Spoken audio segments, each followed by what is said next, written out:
Assalamualaikum warahmatullahi wabarakatuh. Indah sungguh mentari pagi, bulan mengambang waktu malam. Rajin membaca setiap hari, agar fikiran menjadi tajam.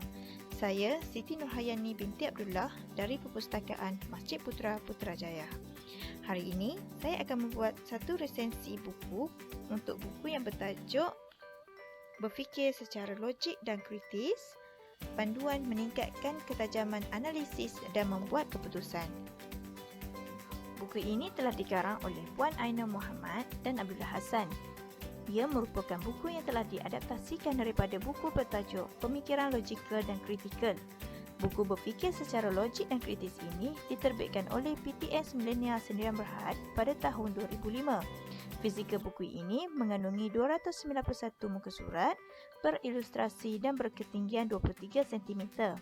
Nombor ISBN bagi buku ini ialah 9833 372481. Serba sedikit tentang pengarang, pasangan Ainur Muhammad dan Abdullah Hassan adalah pakar bidang berfikir yang tidak asing lagi di Malaysia. Secara individu, Puan Ainur banyak menghasilkan buku di bidang pemikiran lateral, komunikasi serta kreativiti, dan suaminya Profesor Dr. Abdullah Hassan seorang ahli di bidang linguistik bahasa Melayu. Secara individu maupun secara bersama, mereka banyak menulis buku dan kamus yang menjadi bahan rujukan penting. Berbalik kepada isi kandungan, buku ini mempunyai 11 bahagian penting yang telah saya simpulkan menjadi 6 indikator. Dalam bahagian 1, penulis membahaskan tentang perbezaan di antara seseorang yang mempunyai IQ tinggi dan yang memiliki keupayaan berfikir.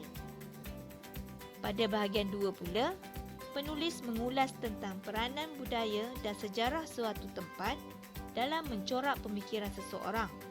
Penulis juga mengambil contoh kajian dari beberapa orang tokoh di bidang ini yang menyokong pernyataannya tersebut.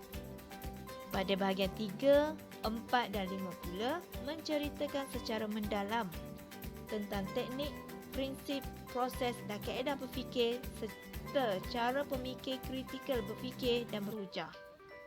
Di bahagian 6, penulis menyenaraikan pengaruh-pengaruh yang boleh mempengaruhi pemikiran kita.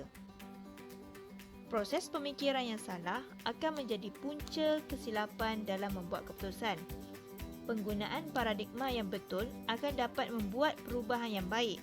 Hal ini diceritakan dalam bahagian 7 dan 8. Dalam bahagian 9, penulis menekankan tentang perkaitan antara pemikiran dan sains tulen serta sains moden, di mana tidak semua penemuan ditemukan melalui proses sains. Penulis juga menyelitkan beberapa tokoh sains dan penemuan mereka. Di bahagian akhir buku, iaitu bahagian 10 dan 11, penulis menulis tentang proses mengenal pasti punca masalah, menganalisis dan seterusnya cara memilih keputusan yang tepat.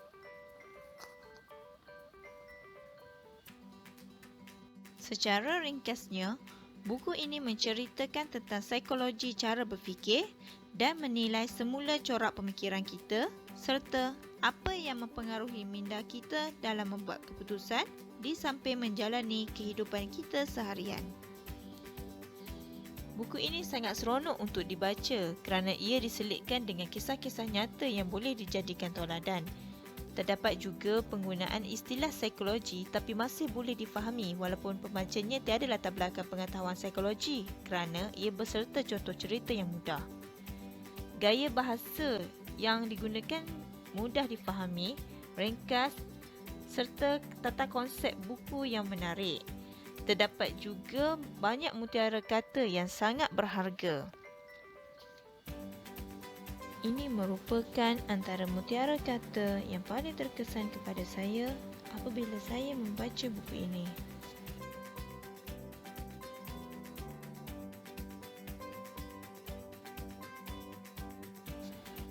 Halaman kegemaran saya di dalam buku ini adalah berada di muka surat 289.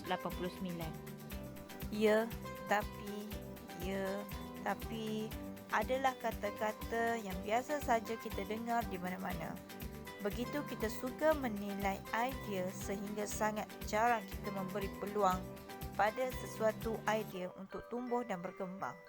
Dari awal-awal lagi, kita fokuskan minda pada kelemahan, kekurangan dan kecacatan idea baru itu sehingga kita tidak dapat membenarkan idea itu diperbaiki, diuji dan seterusnya dijadikan realiti.